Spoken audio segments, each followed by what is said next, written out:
Hello everyone, welcome back to your YouTube channel for creative studies. आज इस session के माध्यम से हम लोग देखेंगे BPCS 187 के लिए यूनिट 5 चैप्टर नंबर 5। इससे पहले यूनिट 1 से 4 तक कंप्लीट कर चुके हैं। जो भी अभी तक कवर नहीं किए हैं उसको कर लीजिए। इसका प्लेलिस्ट बना दिया गया है जिसका लिंक जो डिस्क्रिप्शन बॉक्स में मिल जाएगा और कमेंट बॉक्स में पिन किया हुआ सबसे ऊपर में मिल जाएगा। चलिए आज हम लोग यूनिट 5 को देखेंगे। इसमें देखिए इसका नाम है कार्य विश्लेषण। ये इंपॉर्टेंट यूनिट रहेगा, इसमें से एक क्वेश्चन देखने को मिल सकता है तो इसको कंप्लीट करेंगे। जैसा कि आज हम लोग देखेंगे कार्य विश्लेषण की परिभाषा और स्वरूप को बताने के लिए 5.2। चलिए देखते हैं क्या कह रहा है कार्य विश्लेषण के परिभाषा और स्वरूप के बारे में। देखते हैं क्या कहता है इसमें। देखिए यहाँ से आप सभी देखिए, इसमें कहता है क्या, हम जानते हैं कि कर्मचारी किसी भी संगठन की संरचना के महत्वपूर्ण स्तंभ होते हैं। ये जो है कर्मचारी स्टाफ्स जो होती है उस समूह की संगठन की एक तरह से संरचना की तरह से महत्वपूर्ण स्तंभ होते हैं, महत्वपूर्ण योगदान होता है उसका। वास्तव में संगठन के लाभ और हानि मुख्यतः इसी बात पर निर्भर करते हैं कि उसके कर्मचारी अपने दायित्व कितनी अच्छी तरह से निभा रहे हैं। वास्तव में जो रियलिटी में संगठन समूह के जो लाभ और हानि जो होती है मुख्यतः वो कर्मचारी पर ही निर्भर करता है कि कर्मचारी किस तरह से अपना योगदान दे रही है। उसके कर्मचारी का दायित्व इतना ही अच्छी तरह से वो निभा पा रहे हैं। इसलिए उपयुक्त स्थान एवं कार्य के लिए उपयुक्त व्यक्ति का चयन, उसकी क्षमताओं का निर्माण और उसे एक उचित वेतन का लाभ प्रदान करना बहुत महत्वपूर्ण होते हैं। यदि कोई व्यक्ति आपके संगठन में बहुत अच्छा योगदान दे रहा है, बहुत अच्छा प्रोग्रेस करवा रहा है, तो इसका जायज़ है कि उसका जो है आप वेतन भी देंगे, उससे लाभ होगा और उसको महत्वपूर्ण योगदान भी देना होगा, महत्वपूर्ण अवधि भी देना होगा। ऐसा है कि आपके जो स्टाफ्स हैं अच्छा कार्य कर रहे हैं, उसको जो है फिर भी नौकर की तरह आप बिहेव कर रहे हैं, तो ऐसा नहीं है। आप उसकी वजह से आपका संगठन जो है ना विकास कर रहा है, तो इस तरह से उसको जो बहुत बड़ा योगदान देना पड़ेगा।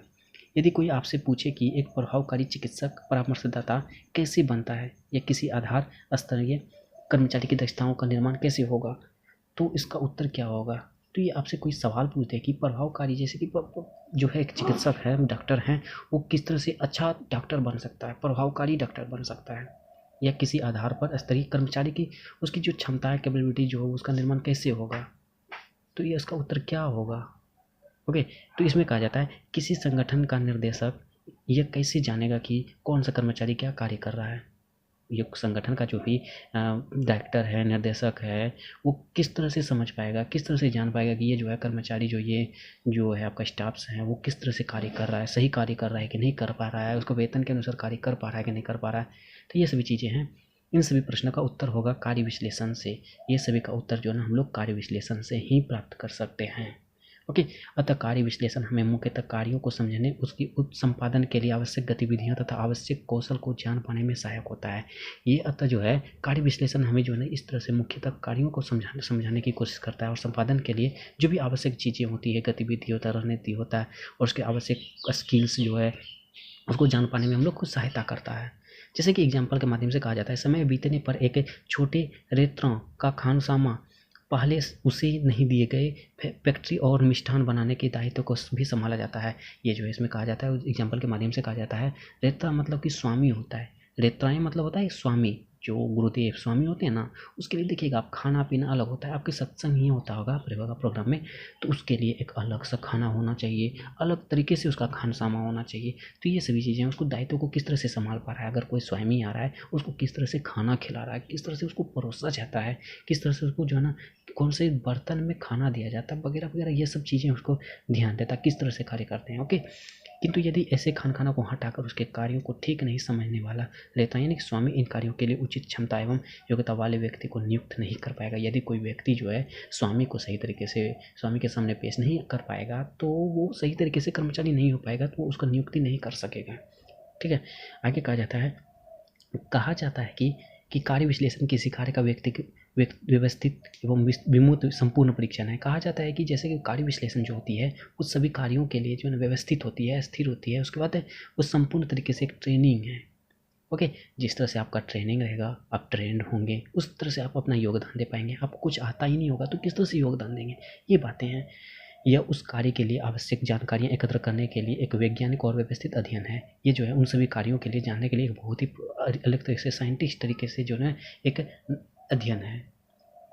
ओके, उसके आगे कहा जाता है किसी कर्मचारी के चयन या प्रशिक्षण एवं उसके निष्पादन के आकलन से पूर्व ही यह बूझ पाना बहुत कठिन होता है कि वो कर्मचारी क्या भूमिका निभाने के योग्य हैं। ये जो किसी भी कर्मचारी हैं, स्टाफ्स हैं, उसका चयन किस तरह से करेंगे, उसका प्रशिक्षण जो है, ट्रेनिंग किस तरह से, उसके निष्पादन का आकलन हम लोग पूर्व से नहीं समझ पाते हैं। बूझ मतलब होता है समझना, ठीक है, बूझना मतलब होता है समझना। हम लोग जो है उसका जो ना ट्रेनिंग के बगैर मान के चलिए कोई वैकेंसी निकलता है, अब जॉब ना, जैसे कि आप एक एग्जाम्पल लेते हैं कि IAS UPSC जो क्लियर करता है, उसके बाद जो लफ्सना में क्या करवाता है, उसको ट्रेनिंग करवाया जाता है, ठीक है ना। ऐसा नहीं कि एग्जाम क्वालिफाई किया उसका डायरेक्ट उसको जॉब में जो है ना भेज दिया जाता है, ऐसा नहीं होता है। उसको ट्रेन किया जाता है, ट्रेन करने के बाद जो है ना उसके बाद उसको जॉब में दिया जाता है। ठीक उसी तरह जो है कर्मचारी के ट्रेनिंग में वो किस तरह से अपना योगदान दे रहे हैं, उसके बाद हम लोग समझ पाएंगे, बूझ पाएंगे। यहाँ बूझने का मतलब है समझना। ओके, तो ये हम लोग को बिना उसको देखे हुए, बिना देख तो समझ नहीं सकते हैं। इसका ये बातें हैं। कर्मचारी सूचना संचय को अद्यतन रखने के लिए ऐसे अध्ययन विश्लेषण नियमित रूप से करते रहना आवश्यक है। ये सभी जो है ना हम लोग कर्मचारी के लिए लगातार करने चाहिए। जैसे आप बॉस हो, अब तो रेगुलर उस पर जो है ना ध्यान नहीं दे पाओगे और हर एक स्टाफ्स के बारे में आप जान तो नहीं पाओगे ये कौन कौन से कैसा काम कर पा रहा है। तो बीच बीच में जो ना आपको सामने में बुला के उसका प्रशिक्षण ट्रेनिंग जो है आप किस तरह से काम करवा सकते हो, उसका देख सकते हो सही तरीके से कर पा रहा है कि नहीं, कि ऐसे सिर्फ मेरे पीठ पीछे का दिन बिता रहा है। दूसरे शब्दों में कर्मियों के कार्यभार, दायित्वों और उक्त कार्यों के लिए जरूरी कौशल एवं कर्मचारी वर्गों के विश्लेषण की प्रक्रिया निरंतर चलनी चाहिए। ओके, उसके बाद आगे कहा जाता है मोंडी एवं नाय, ये जो है ना थिंकर हैं, विचारक हैं, विद्वान हैं, ठीक है। इन्होंने कहा है कि संगठन में एक कार्य को करने के लिए आवश्यक कौशल, कर्तव्य और ज्ञान को निर्धारित करने के लिए सुव्यवस्थित प्रक्रिया ही कार्य विश्लेषण है। यानी कार्य विश्लेषण की परिभाषा को देखते हुए कहा है कि कार्य जो है संगठन जो समूह है उसमें जो भी कार्य करने के लिए जो भी आवश्यक स्किल्स हैं, जो भी कर्तव्य है, जो भी योगदान होगा, जो भी नॉलेज होनी चाहिए, उसको निर्धारित करने के लिए जो है सुव्यवस्थित प्रक्रिया ही कार्य विश्लेषण है। ओके, ये एक आवश्यक एवं व्यापक मानव संसाधन तकनीक है। ये जो है कार्य विश्लेषण जो है एक प्रकार का आवश्यक एवं व्यापक मानव संसाधन तकनीक है। उसका नेक्स्ट आपका विद्वान कहता है कि ब्रेनिक, लेविन और मार्गेसन, ये इसके माध्यम से कहा जाता है कि कार्य विश्लेषण की परिभाषा किसी कार्य को अनेक छोटी छोटी इकाइयों में बांटकर जहां एक से अधिक लिखित उत्पाद या समझाने के उदित होते हैं कि इस कार्य में क्या संप्राप्ति होती है और इसके संपादन के लिए किन कौशलों की आवश्यकता होती है, उस कार्य के उद्देश्य को समझ पाने में व्यवस्थित रूप से क्या जाता है। इसमें कहा जाता है, देखिए जैसे लेविन हो गया, मार्गेसन हो गया, इसके माध्यम से कार्य विश्लेषण की परिभाषा देते हुए कहा जाता है कि कार्य विश्लेषण को अनेक भागों में जो अनेक छोटे छोटे कार्यों में विभाजित कर दिया जाता है, जिससे कि छोटे छोटे बातों में हम लोग कर सकते हैं आसानी तरीके से। उसके बाद फिर हम लोग उस तरह से लिखित तरीके से हम लोग समझ सकते हैं और इसके जो संप्राप्ति किस तरह से होती है उसको हम लोग समझ सकते हैं। उसके बाद जो है इसमें जो भी कौशल की आवश्यकता होती है उसको हम लोग देखेंगे। इस प्रकार जो है ना उस कार्य के उद्देश्य को समझ पाने के लिए व्यवस्थित विधि के रूप में ये कार्य करती है कार्य विश्लेषण। उसके बारे में हम लोग समझ सकते हैं। उसका अगला जो है ना आपका अगला है डेस्लर कहता है कि ना विश्लेषण की व्याख्या इस प्रकार की है, इस प्रक्रिया द्वारा आप विभिन्न पदों के कर्तव्यों तथा उनके कार्य पर रखे जाने वाले व्यक्तियों की अभिलक्षण विशेष निर्धारण करते हैं। कार्य विश्लेषण वो प्रक्रिया है जिसमें हम किसी कार्य के विशेष में जानकारी एकत्र करते हैं। तो ये सभी चीज़ें जो है सभी डेस्लर वगैरह जो है सभी कार्य विश्लेषण के बारे में अलग अलग तरीके से बातें कही है। उसके बाद आगे जो है ना आपका और भी वैज्ञानिक है डेस्लर के, फिर ये डेस्लर ही कार्य विश्लेषण वो प्रक्रिया जिसमें जो है किसी भी कार्य के विषय में जानकारी एकत्र करते हैं। वही कहा जाता है कि हम लोग कार्य विश्लेषण के बारे में कि जो भी कार्य हैं उसके बारे में हम लोग जानकारी एकत्र करते हैं वो कार्य विश्लेषण ही है। ये कार्य के विवरण एवं उसके निर्देशन के रूप में किया जाता है। ये जो ना कार्य जितने भी विवरण हैं उसके निर्देशन के लिए रूप में किया जाता है। यह कार्य विवरण मुख्यतः वह सब कुछ है जो किया जाना है। ये जो कार्य विश्लेषण जो है ना बेसिकली नॉर्मल तरीके से वह मुख्यतः तौर से जो है ना वो ऐसा चीज़ें हैं जो किया जाना चाहिए तथा कार्य विनिर्देशन उस कार्य हेतु आवश्यक कौशल एवं अनुभव बताता है। ये जो कार्य कौशल आपका स्किल्स जो है आपका अनुभव बताता है, आप कितने अनुभवी हैं, किस तरह से आपके निर्देशन, जैसे कि आप ट्रेंड हो, आप कर्मचारी हैं तो आपको जो ना काम करते करते अनुभव हो जाता है, एक्सपीरियंस हो जाती है कितना एक्सपीरियंस है। फिर अतः कार्य विवरण एवं जानकारी देता है कि कार्य क्या है और कार्य विनिर्देशन उस कार्य हेतु रखे जाने वाले व्यक्तियों के विषय में जानकारी देता है।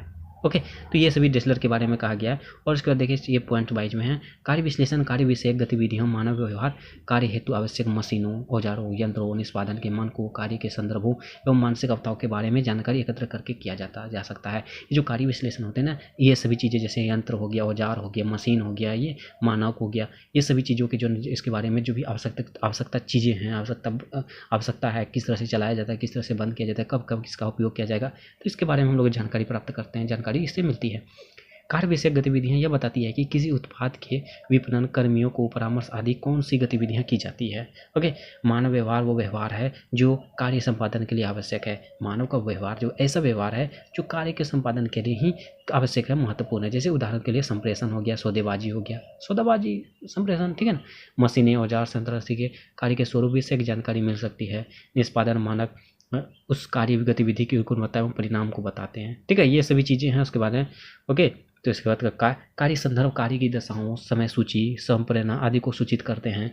मानवीय आवश्यकताएं मुख्यतः उन कौशल, विशेषता, ज्ञान, अनुभव, प्रशिक्षण आदि से संबंधित है जिसकी कार्य संपादन के लिए आवश्यक होती है। तो कार्य विश्लेषण के बारे में यही कहा जा रहा है। ओके ना, तो ये सभी चीज़ें हैं। तो आप इसको एक बार फिर से रिवीजन कर लेंगे, इसको देख लीजिएगा, ठीक है ना, तो हो जाएगी। उसके बाद देखिए इसमें जो है ना कुछ यही है।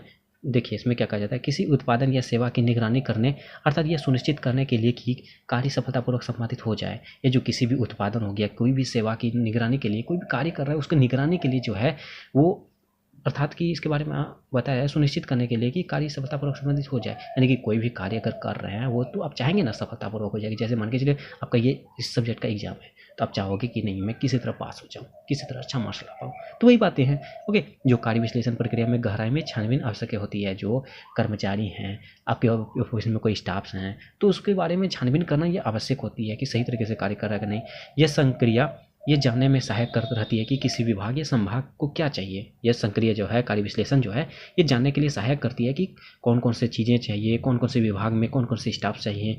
इसके बारे में अनुभवी, मतलब आपके चलिए जैसे ऐसे बहुत सारे हैं जो हर चीज़ में टैलेंटेड नहीं होते हैं। कोई स्टडी में होते हैं, तो कोई सिंगिंग में होते हैं, कोई डांसिंग में होते हैं, कोई एक्टिंग में होते हैं। तो ये सभी जो है ना, ये सभी चीज़ें उसको पहचानना चाहिए और किसी भावी कर्मचारी के पास क्या होना चाहिए, ठीक है।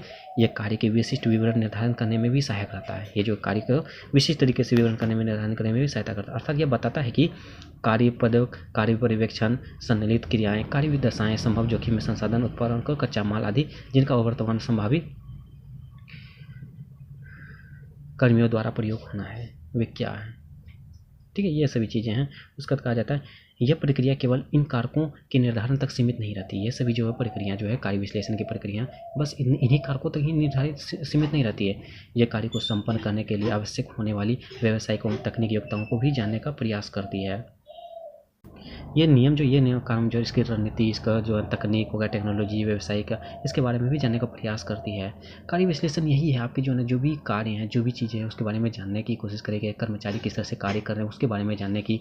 जैसे इसमें देखिए शिक्षा, अनुभव हो गया, आंकलन हो गया, प्रशिक्षण हो गया, प्रतिबद्धता है, नेतृत्व कौशल हो गया, भौतिक क्षमताएँ हो गया, संप्रेषण हो गया, ये सभी चीज़ें के बारे में जो है शामिल होती है। इसके बारे में जानने के लिए ये कार्य विश्लेषण का स्वरूप होता है, ठीक है।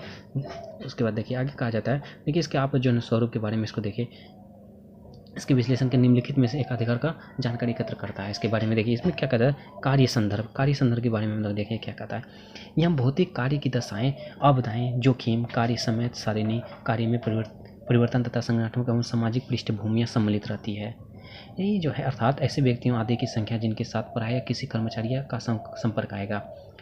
देखिए ये भौतिक ऐसी जो है कार्य दशाओं को, आपदा हो गया जैसे भूकंप वगैरह सब चीज़ें है ना, जोखिम कार्य को इस तरह से सम्मिलित किया जाता है जिससे कि जो वहाँ जो भी चेंजेज होगी, परिवर्तन होंगे संगठन के रूप में, उसकी जो अप्रोच होगी, पृष्ठभूमि हो गया, उसको सम्मिलित किया जाता है। जैसे कि कैसे कोई व्यक्ति है, उसकी जो है ना संख्या, जिसके साथ प्राय कर्मचारी का संपर्क बना रहेगा, जिससे जो है ये लगातार जो है कर्मचारी एक दूसरे के साथ संपर्क में बना रहेगा। यही संप्रेरणा और पुरस्कार विषयक जानकारी भी रखी जा सकती है, ठीक है। और उसके बाद मानवीय आवश्यकताएं, मानवीय की क्या क्या आवश्यकताएं, ये सभी चीज़ें हैं। देखिए ये कार्य विषयक विशेषता या कौशल, यानी कि तकनीकी, व्यावसायिक शिक्षा, प्रशिक्षण, कार्य अनुभव तथा आवश्यक व्यक्तिगत अभिलक्षण, तो ये सभी चीज़ें उसको सूचित करता है। देखिए मानवीय आवश्यकताओं का मैं अनुसार आपका जैसे कोई आप स्टाफ नहीं है, तो आपको जो है थोड़ा सा नॉलेज भी होनी चाहिए, जानकारी भी होनी चाहिए, टेक्निक होनी चाहिए। व्यावसायिक तरीके से व्यवसाय करने के लिए जा रहे हैं तो व्यावसायिक तरीके आपको बिजनेस वाली नॉलेज होनी चाहिए। तो ये सभी चीज़ें जो हमारी आवश्यकता में है, ठीक है। उसके बाद मानवीय व्यवहार तो आपके मानव संसाधन प्रबंधन, संप्रेषण, समस्या निपटान और निर्णय क्षमता